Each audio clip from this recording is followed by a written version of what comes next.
为主虎过剑对比武松打虎，哪一个的含金量更高呢？一个是追着老虎满山跑，一个是赤手空拳直接把老虎打死，两者在细节上有何不同？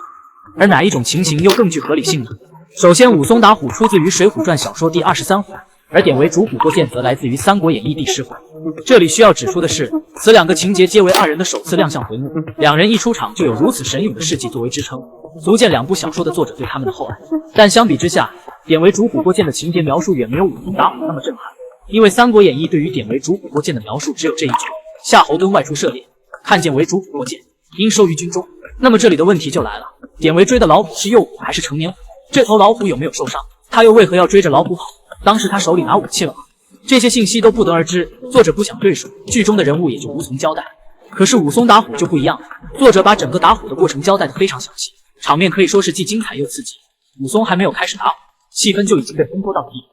先是店家警告武松，景阳冈上有只吊睛白额大虫，已经坏了20-30条大汉性命，但有过往客商，可于4、5位3个时辰凑齐20-30人结伙成队过冈。然后阳谷县的印信榜文上也有提示，说景阳冈上新有一只大虫害人性命，官府下令猎户逮捕，至今未果。最后是猛虎出场时的描写，那大虫吼一声，却似半天里起个霹雳，震得那山冈一动。以上这几点是作者为武松打虎做出的重要情节，足以可见这只老虎凶猛异常，甚至都快成精了，明显不是一般的老虎。而且当时天色已黑，这种条件下，一个人走山路都不好走，更何况还与老虎搏斗。所以要么说武松是天人了。原文中写道，武松却待要睡，忽然刮起了一阵狂风，正所谓云生同龙，风生从。只听得乱树背后噗的一声响，跳出一只吊睛白额大虫。武松见了叫声啊呀，从青石上翻江下来，便拿那条哨棒在手里闪在青石边。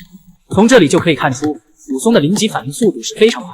心理素质也极其过硬，换作是别人早就尿了。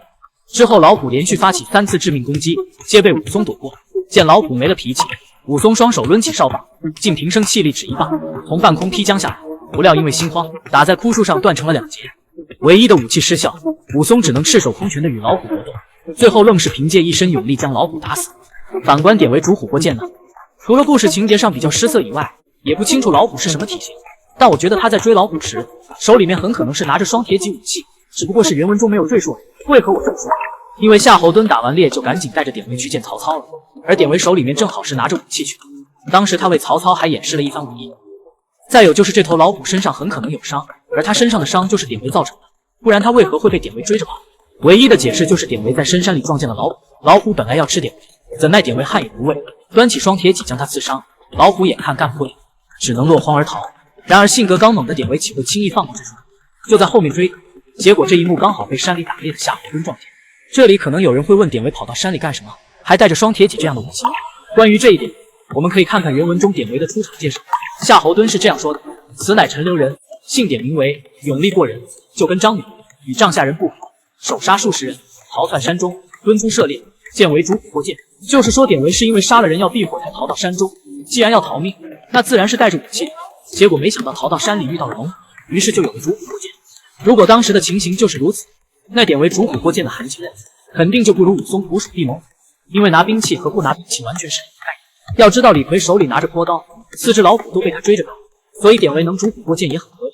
说的再明白一些，就算是现在马戏团的驯兽女，拿着钢叉也能把老虎吓跑。当然了，以典韦的步战实力，徒手情况下应该也能干掉老虎，但《三国演义》的作者并不想让他打虎，只是让他追逐，这也就解释典韦主虎过剑为何远没有武松打虎出名。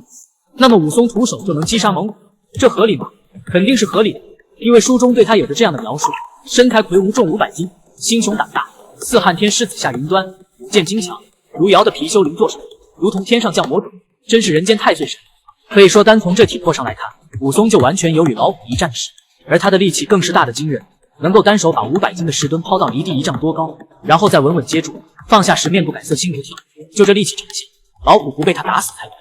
而原文中这只吊睛白额大虫整整挨了武松5、70拳才死，这就已经是够写实了。